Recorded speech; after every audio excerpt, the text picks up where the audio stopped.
Why did you not do Dancing with the Stars, you fucking idiot? Number one, Achilles tendonitis. And hey, if I would have done it, then Dwight Howard. You would have been with Dwight Howard. It would have been so much. Dwight black Howard people. took my spot. I figured that. I saw that. He was the next call. Really? Yeah, they were like, that. you know what? If we can't get a small gay white man, we'll get a big gay black man. Shout out Club Shay Shay. I won't say that on Shay Shay.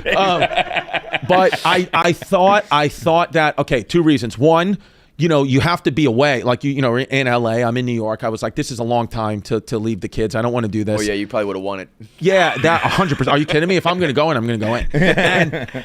And I also was like, I don't think right now, even though, yes, it'd be funny to talk about on the pod and it would make so much behind the scenes content, I think like right now, I want to just do a couple of more things in my career before I do that, because there is no way around it with Dancing with the Stars, even though I actually don't believe this.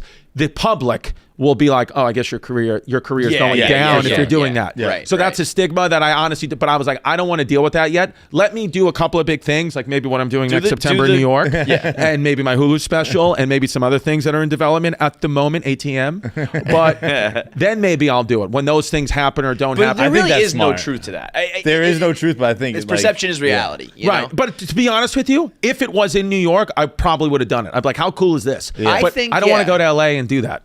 I think that there was someone that could pull it off, because like you are so successful that I don't think people would think that. You know what I mean? Like no, they would. I'm not successful in, like, if freaking Shane Gillis did it, that'd be different. Yeah. Then they'd be like this. But you're pretty fucking. No, I'm not. No, you should see my ticket sales. No, not really. But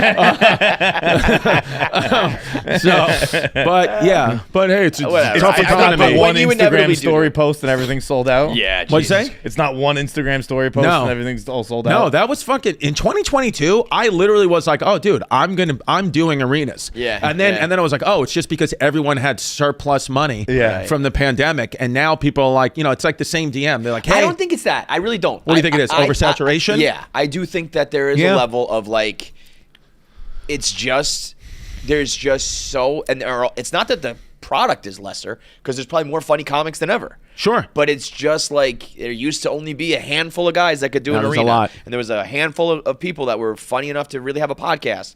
And there's just so much of it that specializes. Like, you're different from him, different from her, different from them. And everybody finds their lane, and that's their audience. And like, there's not a whole bunch of like, I have to go see this person, or I have to do this, because you do have 5 hours a week of their podcast and another 10 hours of this from their show. And I just think it's too much for people to, I'm going to spend my money and go out and see the shows, or even the specials. It's like, it used to be like, I'm watching that special the night it drops. And now it's like, I'll get to it. I get to it because there's so fucking many of them. Well, the ticket, it gets, like the tickets always come in the last minute, or a good enough amount, but it is nerve wracking where it's like, 2 years ago, you were sold out 5 weeks before I got to any city. Now it's like, as we're getting there, as we're landing, I'm like texting my agent, like, should I turn around? Dude, I don't know how, like, we did it for just a little bit, and the nerve-wracking of selling tickets was tough. If that's like all you do. But I think, that's why, like, I think too with that is also, there's a lot of people doing comedy. There's a lot of people, or there's just a lot of people performing in general, musicians, comedians. That's another part speakers, too, though. The people don't have all this money, dude. Yeah. Like, when we started, it was like, there's a couple guys fucking around. It's like,